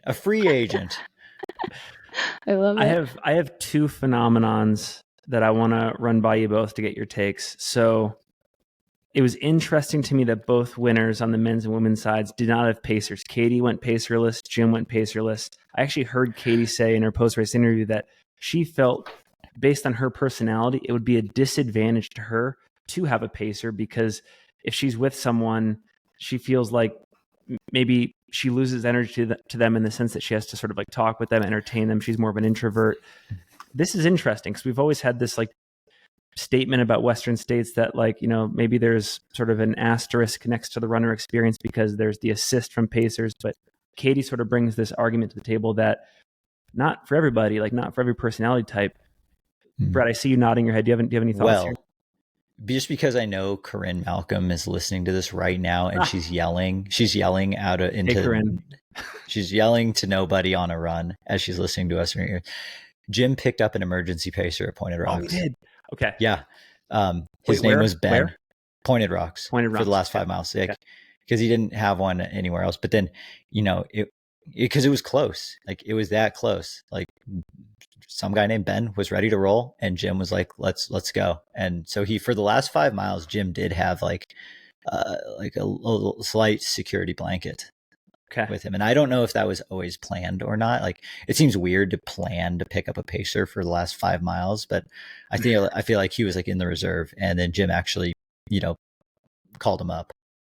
But how about this sort of statement from Katie that like it's not like settled science that having a pacer is necessary. Like, for some people, it might be a disadvantage. Yeah. I mean, I think it's cool. Katie's also run so many races where pacers aren't allowed, you know, over in Europe and stuff, like very minimal crew, minimal pace. She talked about it a little bit on a previous interview too. I feel like there's like an environmental part of just sustainable racing, you know, because she was talking about like, should there really be crews on the Green Gate side? You know, because it's just like so much extra, like they're literally right there 2 miles down the road. You know, having a pacer is a very American thing. You get to share the miles, but like, it's also just like one more person on the trail, one more person that's driving out or flying out to your race. You know, from a sustainability standpoint, it's not the greatest call. And I think Katie does think about that a lot. So I think, you know, a combination of things of just like being in Europe for so long, being like, I've learned to run very well with pacer. She's confident enough that she's not going to let things slip. And maybe there's a part of it that's like, no, I'm going to back up my thoughts on not needing a pacer as well. Like, so maybe she's getting the same exact motivation as a pacer being there, just by being like, I don't need one, and I'm going to prove it to you why. Yeah. I think it's just in the end preference. I mean, Rod had 2 pacers, Esther had pacers, the rest of the top 10, and winners in the past have had pacers. So yeah, I think it's like a obviously tradition. Yeah, it's like a fun thing. And yeah, very American. But I love it. I think it's such a special part of our sport to like be able to share that with, people and your person and stuff. So just coming down to preference Mhm. when it's all said and done. Yeah, I for wa- sure. I have something I want to talk about. Please. Top 3 women coached by Jason Koop. Yes. I Has thought that was that very ever interesting. happened before that a coach sweeps an entire podium? I mean, I feel like people having coaches is still relatively new, let alone like coaching the podium. I was surprised by Yeah, who didn't have coaches at all, too, in the top 10. Yeah. I didn't realize Fu Zhang was coached by Jason Koop as well. But because she ran like a textbook race, just kind of steadily, sneaky moving up the whole time, and then absolutely ripping from the river to the finish. Yeah. I mean, yeah, hats off to Coop. It's hard to do much better than that. Yeah. Just collect more market share in the top 10 next year, I guess. Seriously. Dani, any other... Well, we could talk about Katie for a while. What else stood out to you about Katie's performance? I mean, same as the guy's side. It's just literally racing from the beginning, getting to the escarpment and just getting to work. I feel like we've already seen that with her, but seeing it this year versus even last year, just attacking and being under course record and just going for it regardless of what the conditions were. And I did appreciate like her smiling and, like hand hitting and stuff like that. Whether that I just don't know her personally, but I thought that was pretty cool. And yeah, the second woman to ever break 16 hours. Which I can't believe we're saying. I can't believe you just said second woman to break 16 hours. I didn't think there was gonna. I couldn't believe there was a first last year, because it was like the course record was a dozen years old. And it was 1640 something. Like sub 1640 minutes. Are you kidding me? Katie looked so smooth and just unflappable on Saturday. Like that was really the vibes that I got. Was like, yeah, she was running fast. She was there to do work, but also like still was able to enjoy, I don't know what she looked like when she left the aid stations. Maybe it was kind of like the Courtney thing where it's like you put on the smiley face, get some energy there, and then you're immediately like stone cold, like straight back to work once you leave the aid station. But whatever Katie was doing to stay in like the right headspace, I want to read that book, because just from a confidence standpoint, she seemed like the most unflappable of really like anyone in the entire race, men's or women's. Like it didn't seem like there was ever a doubt that she wasn't going to run this well. I wonder if, and again, it would be so hard to measure this, but just based on what I've heard her say in our interviews and in other interviews, she rarely, listens to podcasts or music while she runs. I think she just kind of goes au naturel. And it sounds like she's incredibly comfortable in her own head for very long periods of time. And I wonder if there's just that like run over run, week over week practice of just that mindset. And she's had a competitive disadvantage, or advantage, I should say, over other runners in the field who, when it comes to race day, like that experience of like being alone with yourself is like brand new. Whereas like she's been like in that solitude forever, just practicing. Yeah. I mean, I don't know. I mean, she lives in a super remote area over in France too. And like she trains solo a lot. I mean, we saw that she went on some runs with people and ran into people, but most of the runs, it seemed like in the canyon and stuff, this training block, she started by herself and you're right. It seemed like she was practicing being by herself in first this entire training block. And then when it happened, it was like, this is lovely. And then she just made such a massive commitment too. Like she's like, Germain and I are going to be away from each other for 2 months. I'm going to specifically move to Flagstaff again. So like over the last 2 years, spending, 4+ months training alone in Flagstaff to get it done. Like, I just think it's so cool that she made a massive sacrifice, massive commitment, Nothing is promised on race day. And like, yeah, I mean, she said herself, she got a glimpse last year of what's possible, came back this year, got it done. And I don't think she's coming back next year. I think like, you know, it was mission accomplished. She won. It was a huge sacrifice. I don't know how sustainable that is from like a lifestyle standpoint year over year. It sounds like if she does come back to the States to race again, it's going to be Hard Rock. Maybe she's a Dale's pick. She said that in her pre-race, post-race interview. It was like, and with us, I think she said Dale. Hard Rock to us maybe too. Like Hard Rock would be the next one, and that would jive well with being able to ski through the winter and be, you know, right, a multi-sport athlete, which she likes. Something I would love to ask her, because what was the most time she was under course record? It was like 30 minutes, right? 30 minutes, yeah. Like not like somewhat early into the race, like before Michigan Bluff. Yeah, part of me... like last chance or something. Yeah, I would love to ask her if she thinks sub 15 is the next step for women, because Courtney ran 15:29, and Katie comes off as someone who's like very calculated. So I wonder if she was like, I'm going to be the first woman to break 15. And another thing that was really shocking to me is like Courtney was 6th last year, and Katie with that time was not even in the top 10. Yeah. Yeah, I know. I don't know what to make of that. Yeah. I just think both the men's and the women's fields showed up on an equally impressive level. I think like some years we'll say, you know, this was the story about the men's race. Some years it's the story about the women's race. I just think both races showed up. Do you think this is, I mean, I always leave the race. Like I initially left this race being like, dude, Western State's gonna be boring as hell next year. Or like, is this just the standard? Like, I mean, I've been to the US Olympic trials for track and field twice, and they were equally as exciting both times. This year's trials, I wasn't there because we were at States, just as exciting. Then it's like every year I couldn't possibly one up the previous year, and then it does somehow. So it's like, is this just the standard for Western States now? Yes, yeah, I think so. I think so. Like on the women's side next year, it wouldn't surprise me if the entire podium was under 16 minutes now, because people see that now. Like you have to break 16 if you want a shot.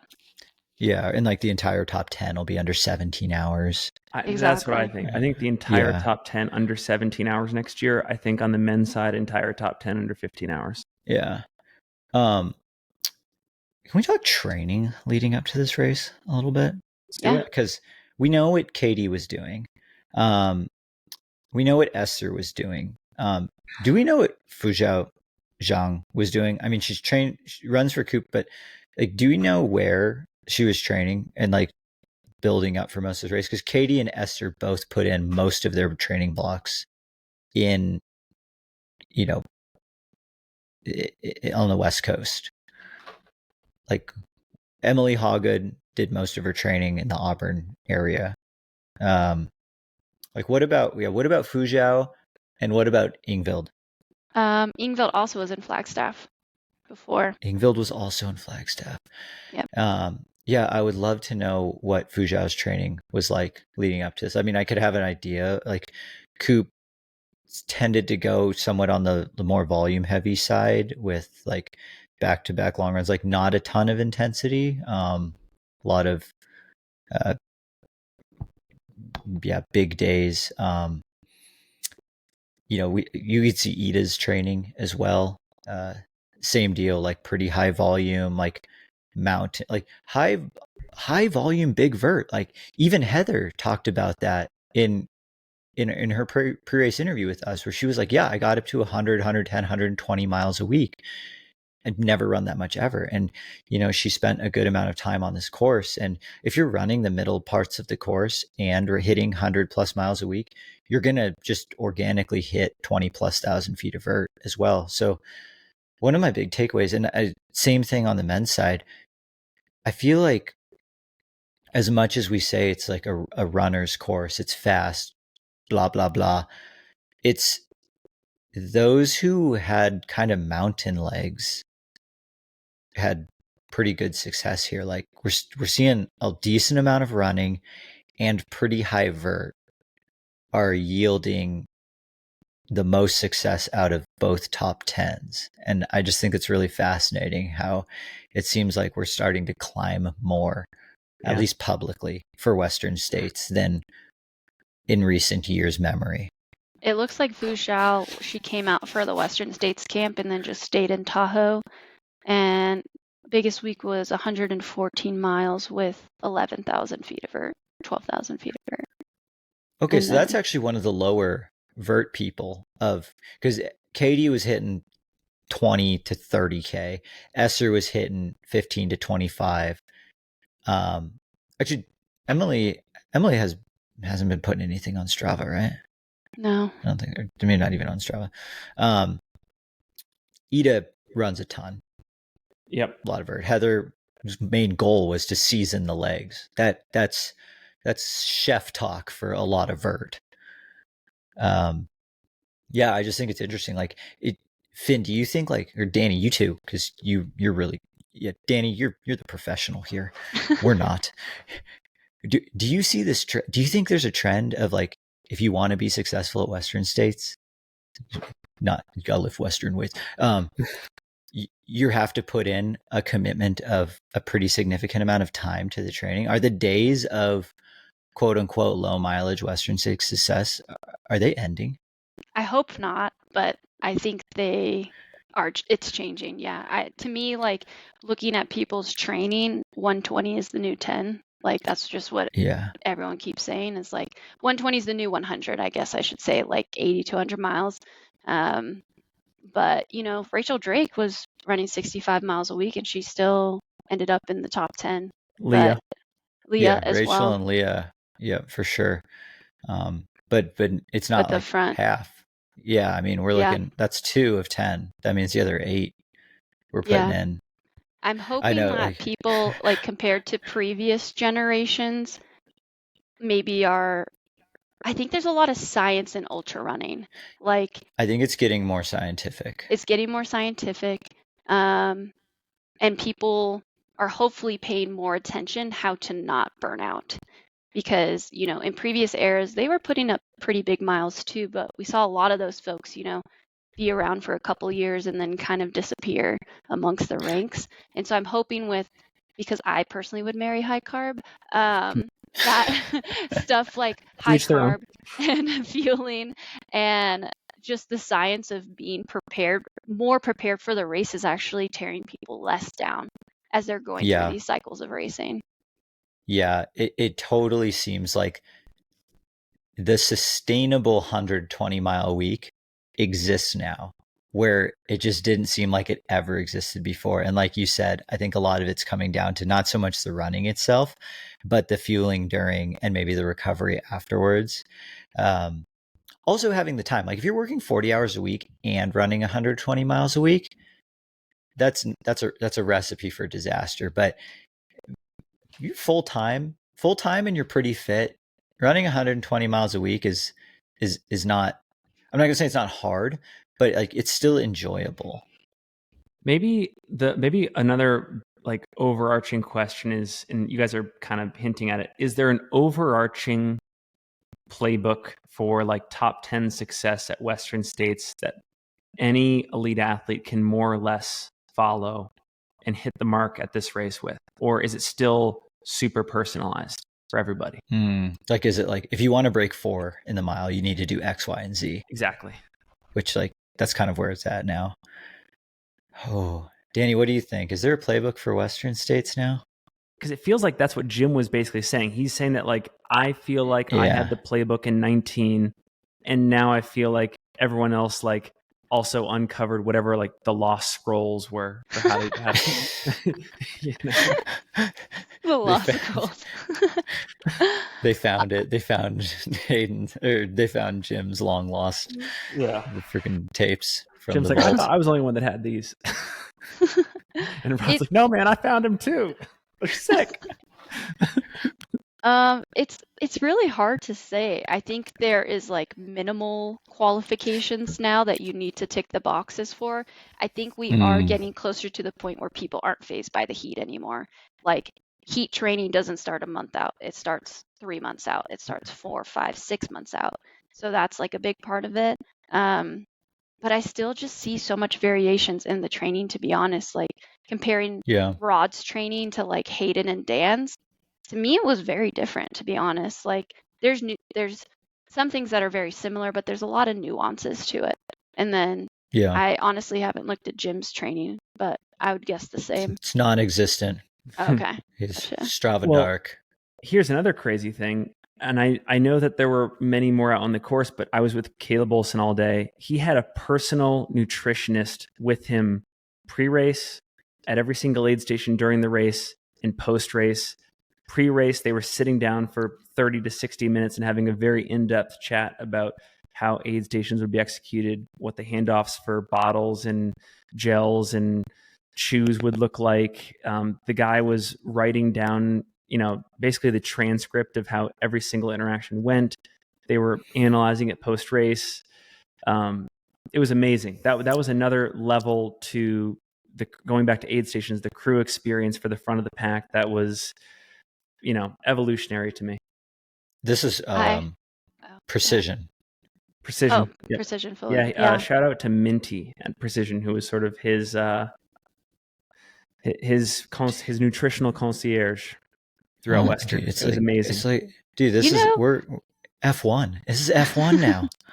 Maybe there is a little bit of scroll, like magic scrolls, because now that I think about it, Ingvild Casperson's coach is Tom Evans. And from what I understand, it was more or less what he did to prepare for this race. Yeah. She followed that playbook. Yeah, I mean, not probably play by play, but, roughly, if I were to guess, if I was him, it's like, well, what worked for me is probably going to work for you. So maybe Tom and Jim have the scrolls, yeah. And Jason Coop. And Katie. They all think they have their own like super top secret playbook, but then they'll like finally all look at them at the same time together and be like, oh wait, it's all the same thing. It's like the Spider-Man meme where they're all pointing at each other. Yeah, turns out everyone's actually all doing like more or less the same thing. But yeah, that was one of the notes that we had written down, was like, we talked about, we haven't dove too deep into like the brands of who was represented in the top 10s and like their shoe choices. But from a nutrition standpoint, I mean, is this just, so Never Second sponsors Jim Walmsley and Katie Schide. And Rod. Oh, really? Rod's Never Second? I more or less, I think. Okay. So then they both won the race. Is this Never Second having the best nutrition out there, or is this Never Second having the best marketing team out there? They have really good nutrition. Yeah. I like their gels. I've been a Never Second fan for many years now. Yeah, I mean, they have Oscar Eukendrup, who's like considered the pope of sports nutrition. He's been the lead nutritionist on the Jumbo Tour de France team for multiple years. And, that's who is their lead nutrition scientist when they were creating all this product. So, yeah, you're in pretty good hands when it's Oscar leading your nutrition team. But Precision Fueling, I mean, they sponsor Hayden, Daniel Jones, Caleb Olsen, like Tyler. And they all did, Tyler, like it's a pretty good team as well. Yeah. And it's interesting how they kind of go about, the two brands are actually pretty different if you look at their products. The biggest one being Precision is like pretty adamant to not put any sodium in their gels, and then it's all added separately, like in the water or in the fluids that you drink. Whereas Never Second is just a classic, like it's actually a pretty high sodium gel. Like it's 200 milligrams of sodium per gel, and they make a medium carb or a low carb and a high carb drink. But they kind of got, there's multiple ways to skin a cat, I guess. Yeah, because their C30 has 200 milligrams, but their C90 has 200 milligrams for the entire 90 carbs. So that's also low sodium. And then they also have a sodium additive that you can even make it more salty. So at minimum, if you were to take 90 carbs an hour, 200 milligrams divided by 3 is what you're getting. Yeah, you're going 600. Yeah. I thought it was interesting how like precision. I mean, I guess in precision you can be more precise because you can add exactly what you want. But then never seconds like, no, it's just 200 milligrams base, and then that seems to work perfectly fine too. Again, it goes back to like Tom said this before one of the races where he's like, people put way too much emphasis on the salt during the race. And I'm just like, yeah, as of right now, from a salt standpoint, it seems like from a carb standpoint, they're getting pretty well figured out of like, you take these ratios of like maltodextrin and dextrose, drink some water, you're good. Salt, I feel like salt's still up in the air. Precision definitely puts a pretty high value on salt because they love putting the numbers up on their graphics, which I think those are awesome. I love seeing what everyone's test numbers are. But it seems like the two big nutrition winners were Never Second and Precision. Yeah, it would be interesting to know what Fuzhou and both. Well, Fuzhou was downing noodles like a baddie using chopsticks mid 100-miler. There's an awesome photo or video circulating social on that which was amazing. Yeah, and, that's like very Euro style. Yeah, I mean, even though it's Asian, it's like international race style. You don't see that at States every day. Who are you guys most surprised to see in the top 10 on both sides? On the men's side, it was Caleb Olsen. I knew he was primed to have a good day, but if you had told me beforehand that 10th place is going to be 15:18, Caleb's going to get 5th in 14:40, or 5th place will be 14:40, I'd be like, oh, well, okay. Like, I don't know if it's hard to believe someone's going to knock that kind of a race out on their first year. It's like, oh, well, then clearly everyone's like returners coming in and they all crushed it. But like Caleb's first 100-miler, first Western States, there's so many variables. And then for him to just like have that absolute banner day and just prove to everyone that apparently Western States is not that hard. That was definitely a big surprise for me. I mean, and then on the women's side, Fuzhou Zhang, like 16:20 is absurd. Her post-race interview on the track, she said her time goal going in was 18:30. Uh-huh. And then was just like, I felt great. And I just kept rolling with it. 16:20. I think that's so fast. I think this was the first year. This was the first race, Brett, Danny, that we've ever recapped or talked about where after the race, and I look at the men's top 10, women's top 10, there were no surprises to me. It seemed like everyone totally belonged. Like if I was looking ahead to the race, every single one of these people belonged. They had a place in there. Like you said, Brett, maybe some of the times would have changed, maybe placements would have changed, but like the overall content of the top 10s, there were no surprises to me. Like it was pretty stable. Yeah. How about you, Danny? Yeah, Fuzhou Zhang and honestly Heather Jackson, like she just won a huge gravel race like a month ago, right? Like Unbound was not that long ago. I thought that was in as far as endurance sports goes, an insane double. Coming with that back to back. And also just I was stoked to watch her figure it out. You know, she had a rough go. She rolled her ankle last year. We knew she all had it. She had it in her, seeing Javelina and stuff like that. But yeah, I was just really stoked to see her up there. And then on the men's side, also Caleb Olsen, just because I didn't know if this course suited him, to be honest. Like he's had so much success on like more technical stuff. And I know you guys probably know him more personally, but like from an outsider seeing like Grindstone and UTCT being like his big runs coming into this, I just wasn't sure where he was going to land. But yeah, incredible first performance, honestly. Like where do you go from there? I mean, you try and take off another 20, 30 minutes and you're knocking on 14 flat. I know. I mean, I think, I mean, Finn, you can probably test this, but I feel like it's going to be like pulling teeth to get Caleb back at States again. Oh, no. Agreed. Yeah. Caleb loves exploring. Gotcha. Yeah. He loves exploring mountains and just going and adventuring. I think he really likes competition, and this race really satisfied that itch. I'm not sure he loved the training that was required for Western States. I think there were a lot of days where it was very easy for me to text and be like, hey, let's go do some peak bagging, and be like, oh yeah, we'll find a way to justify this. So yeah, I think he's going to enjoy the rest of the summer. I know he signed up for CCC. I don't know if he's actually going to pull the trigger on it. I think he's going to just see how recovery goes. But I think in future years, the UTMBs, the CCCs, the World Championships, maybe the biggest mindset shift for him could be that, like, and he said it kind of on one of his social posts, like, okay, maybe 100 miles is kind of fun. So maybe the biggest change of mind here after Western was like, I can grapple my mind around the 100-mile distance, and maybe I'm starting to gain some interest in just the distance in general. And if it's not Western States, it's like, UTMB or like Grand Raid or something like that. So yeah, I mean, what if this is one of those moments in Caleb's career where it's like he loves big mountain things, but he's actually better at some of the more runnable stuff. That's a hard like crossroads to grapple with. Yeah. Because like, I mean, yeah, if like Caleb loves mountain stuff and like, wow, you did this good at 100 mile, I'm like, dude, Caleb, go run UTMB this year. But I know Caleb's not really much of a prolific racer. He goes all in like once or twice a year. Right.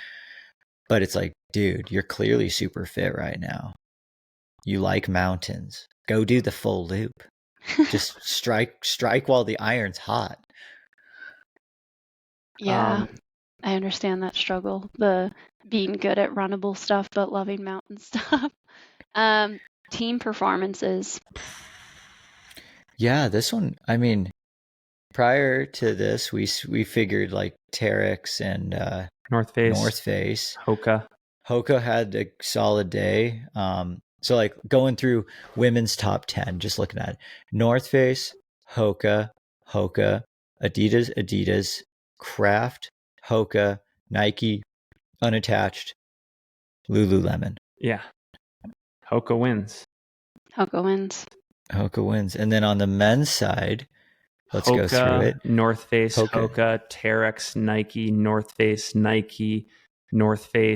Hoka, Salomon. Is that Hoka again then? I think Hoka takes with both. North Face a close second with 2, 5, 8. But then Hoka went 1, 3, 9. That's close. It is very close. Yeah, and okay, so Hoka, Adidas, North Face. What do they all have in common? They have super shoes. They all have a pretty fun shoe. The only one that we have not yet run in, Finn, is the Hoka, the Tecton X 2.5 or the 3. But we've run in the North Face Vective Pro 2 and the Adidas Agravic Speed Ultra, and we both were kind of like, yeah, if you're not wearing a shoe like this on Western States, you're giving away time. Yep. And we said it too with our Speed Ultra review. I mean, Dani, you've run a lot of miles in the Speed Ultra.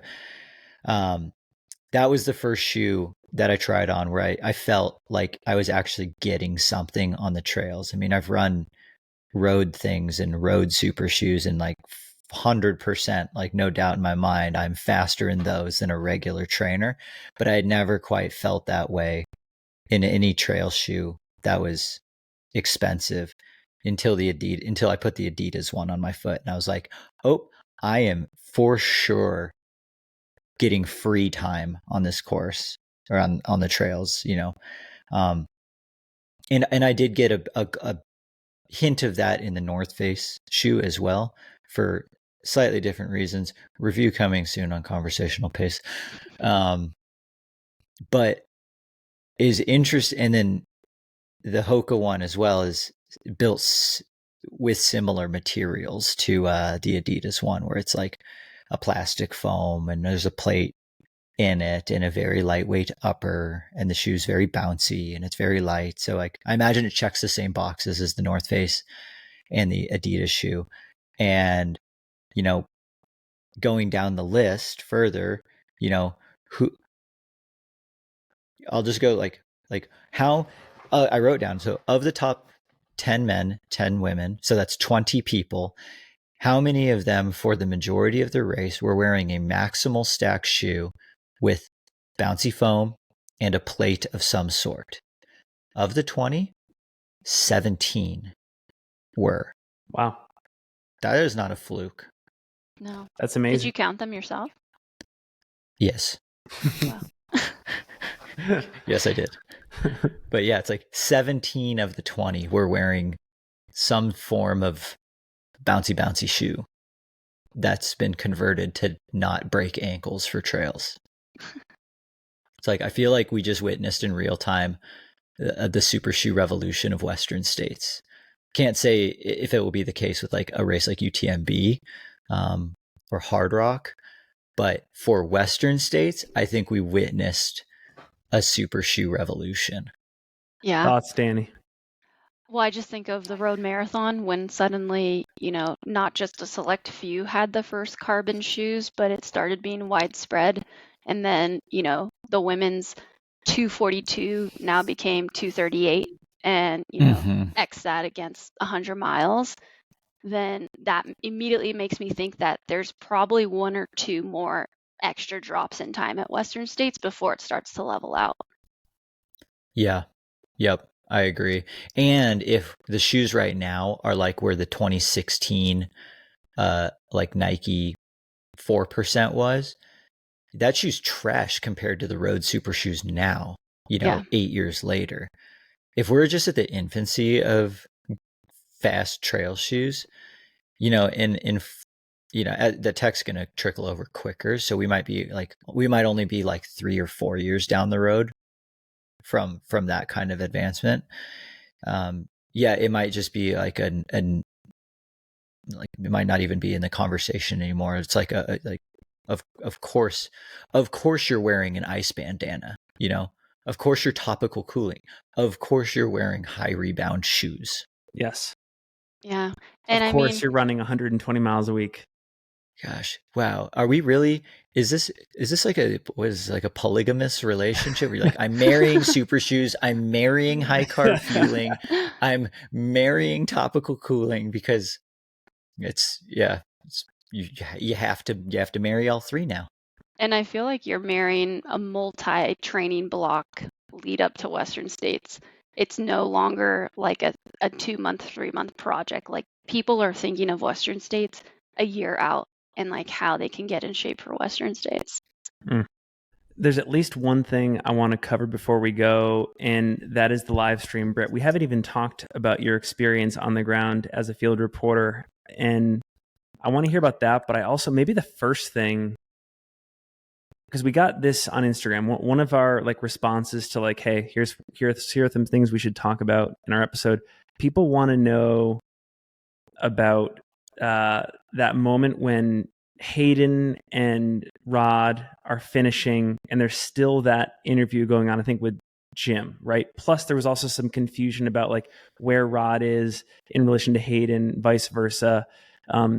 Have you had any conversations, or did you have any perspective on sort of like how that might be navigated in future years? So I was watching it two ways as it happened. So I was at Pointed Rocks, but our live stream, like all of our equipment was set up to a MacBook that was there. And we had like kind of like not quite like the full director's view of the stream, but I could see what everyone else was seeing, but I could hear more than what everyone else could hear, because there was other mics that were going on in the background. So I could hear a little bit more than what was going on. And then we were watching it on there, and we were watching it on like Topher's phone. And I think really what it came down to was like, no one actually thought there would be two people racing over Roby Point at that time. Like, I think there was only one runner cam going over Roby Point. And when Rod went over Roby Point, I don't think they were up and ready, because then I think there was going to be another cam right down on the track to get Rod coming in. So then this runner cam went to Hayden, and Rod had already gone by. Because on the tracking, this is where it got even more confusing. It showed Rod going over Roby Point on the ultra live tracking, but Hayden's had not updated. But Hayden was being shown visually being on Roby Point. So a lot of people at the Pointed Rocks aid station were like, oh my gosh, Hayden passed Rod and we're looking at second place. Whereas I was like, I don't know, Rod's time had updated like 2 minutes ago. And we're now looking like, I know where this is on Roby Point, and there's no way that Hayden would be here and Rod would be behind that if Rod's past the timing mat that long ago. I think Rod must be just up the road, but we just don't have eyes on him. And then the commentators down on the track didn't know either, because they were so preoccupied with Jim coming in and just all the chaos of the start and finish. Like, I was in a nice quiet meadow where I got to watch everything and have refresh my phone and a computer. Yeah. You know, it's almost, you know, we've talked about how it's easier to spectate the race when you're not there. That's basically what I got to do. And I was like, no, I think Rod's up front. But then you're right. It just got lost and it was chaos. And I bet it will never happen again, because the podium's never been decided that closely in the age of live stream at Western States. And at Pointed Rocks, the gap was 7 minutes. Like, chances are it was going to be Rod gets to enjoy his Roby Point to the finish. So will Hayden. If anything, it would be a Hayden and Dan battle, because that gap was only 2 minutes at Pointed Rocks. And Hayden was asking what the gap was behind him to fourth, not what the gap was in front of him to second. He was already thinking in his head, I've got to work to not get past. So just based off of all that feedback, what we had gotten from Pointed Rocks, it was like, there's not going to be a race that close. And, yeah, and the runner cams, well, plus also they're going 5 minute pace down the hill there. You need some super badass runner cams to have that.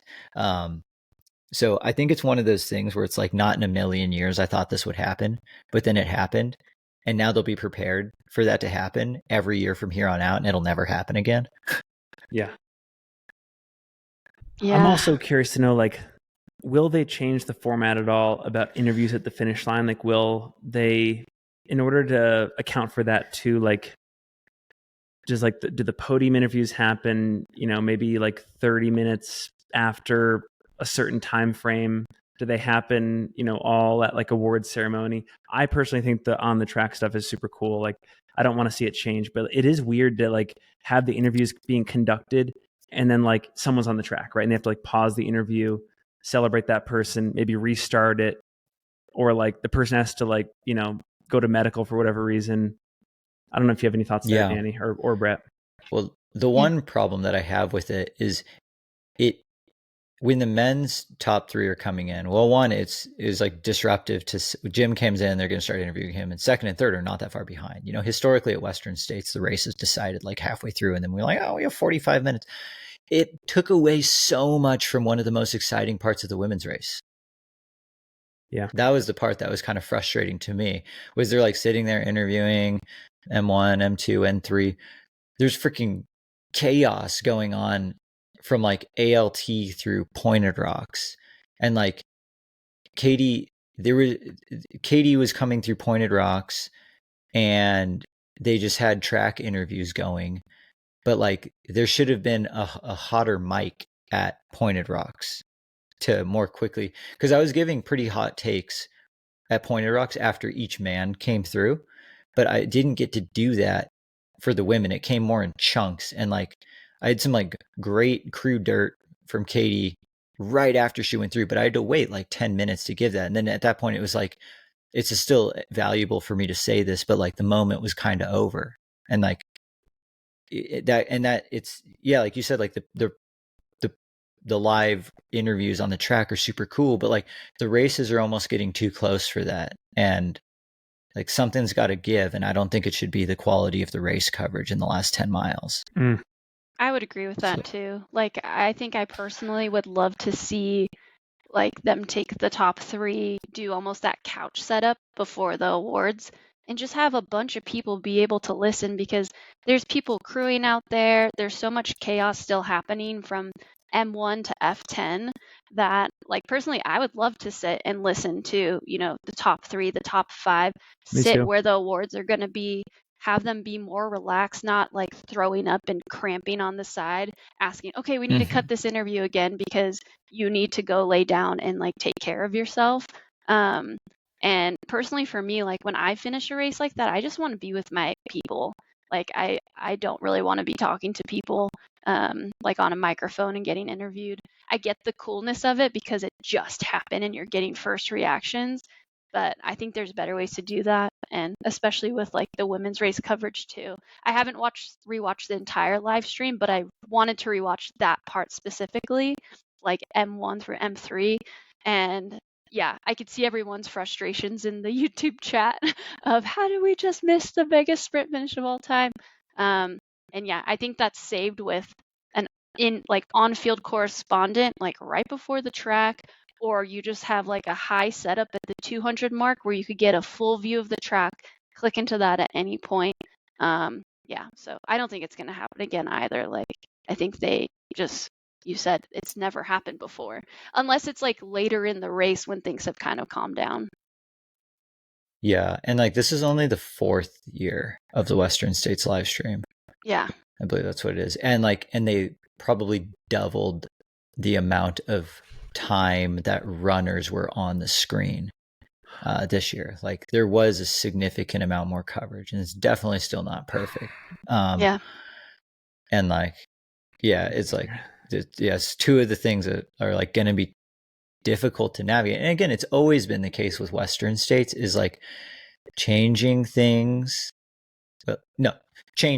Changing anything at Western States is always hard because it's like, how much do we do this new age stuff? How much do we not? Like if we don't do the on the track interviews, we're not catering to the fans that are on the track. And instead we're catering to this live stream people who should get priority. Yeah. It's tricky. It is tricky. I loved the splits on the live stream this year, by the way. The like live top 10. I thought that was a great addition. Yeah, when the timing system and the live, like when the production team and the live stream and the timing team are working together, we've seen that with Air Viper races. To see that again with Western States, like that definitely elevates things for sure. And I know they're going to be working on things like live time gaps as well, populating up on the screen. That's one of those things that they could write that into the timing software, is like when someone, when Rod and Jim cross the timing mat at Michigan Bluff, maybe they add one on the in and the out. Now all of a sudden we get, and they're accurate because they used to handwrite the ins and outs back in the day. But say we actually do have accurate timing for ins and outs. Now we're getting accurate aid station splits. We're getting accurate time gaps in and out. Like those are all things that like no one would have to do any work for those to show up on screen. And like, I'm sure we're not too far around that. Jamil, he like quadrupled the amount of drone coverage that there was at this race. Which, I mean, that's just one of the magic, I don't know, Jamil isms, is he just like is very connected with the drone pilot community. Okay, hear me out. This is kind of a wild idea, and I think it would probably be rejected because it's going more in like not rootsy trail running stuff. But if at certain points in the race, maybe like Michigan Bluff, Forest Hill, and something like Green Gate and Quarry Road, maybe even Pointed Rocks, you have one of those like giant construction signs, and as you're running through, you can see the top 10 people who have come through and your like active gaps behind them, or the time that they like came through. Live leaderboards. Yeah, because it's so hard being out there and not knowing how much time you're gaining on the next person. Yeah, that would definitely be, I love that. And you're absolutely right. That would be so heavily debated. Yeah. Whether there should be like live timing checkpoints for the runners. But like, to you, like your like counter arguments, like, well, half the crews are already updating on their phones for their runners. Like we're just making it a level playing field for everybody. Exactly. And when you're running a marathon, your time is like right up there. It doesn't have that, but as you're going through certain checkpoints, the big marathons, you could see your active time the entire time. Yeah. Absolutely. Here, so I'm on the Western States YouTube page right now, and just based on, well, two things. First, according to YouTube, Western States was the largest sports-related live stream on the entire platform this past Saturday. I don't know whether or not that's impressive. I don't really know what it was competing with from like a sports standpoint. Yeah. What else was happening on the 29th of June? But it's cool to say. It sounds awesome. So Yeah. I'm gonna take that. I mean, the Olympic trials, there was multiple finals on that day. Were they live streamed? But not on YouTube. Oh, not on YouTube. Right? Okay, yeah. So yeah, this is like a very niche stat. I'm taking that dub. Well, and they mentioned it at the award ceremony too, and we were all just we're taking that dub. Uproaring. We're like, let's go. Yeah, and it looks. So I added up the views, the total views for the 3-part live stream this past Saturday, compared it to 2022 and 2023. Currently, the numbers look about the same in terms of total views between this year and last year, but I don't know how many of last year's views came significantly after the race ended and people were kind of watching in the wake. Like, us three will probably go and watch some of the live stream this week, and those will count as views. Like, I don't know what percentage happened on race day versus after. But even if it doesn't change it feels like it was still a significant W this year, and like things were better than last year, right? Like we felt the presence of Mountain Outpost, the innovations, etc. The peak viewership was bigger because what were we saying? It was like was it just under 20K last year for the peak viewership? I think so. And we were betting with Jamil and Matt, right? We're saying like, was it going to be 30? And what did it end up being? Yeah, just over 30, I think. When I forget when exactly it was, but I think they said peaked over 30. And then I saw on a Mountain Outpost Instagram reel this morning, I think they said they had 500,000 unique views. Yeah, I'm adding it up here, 420. Yeah, we're looking at just over 500,000. But that was last year's number. That was last year too. Yeah. Yeah, I guess I'll be curious to see if they have the analytics of like within the first 48 hours, what did it look like? Right. For both year over year. Because like that's kind of where we're at now. Danny, any final to thoughts? Jamil and team on that. That's huge. Oh, yeah.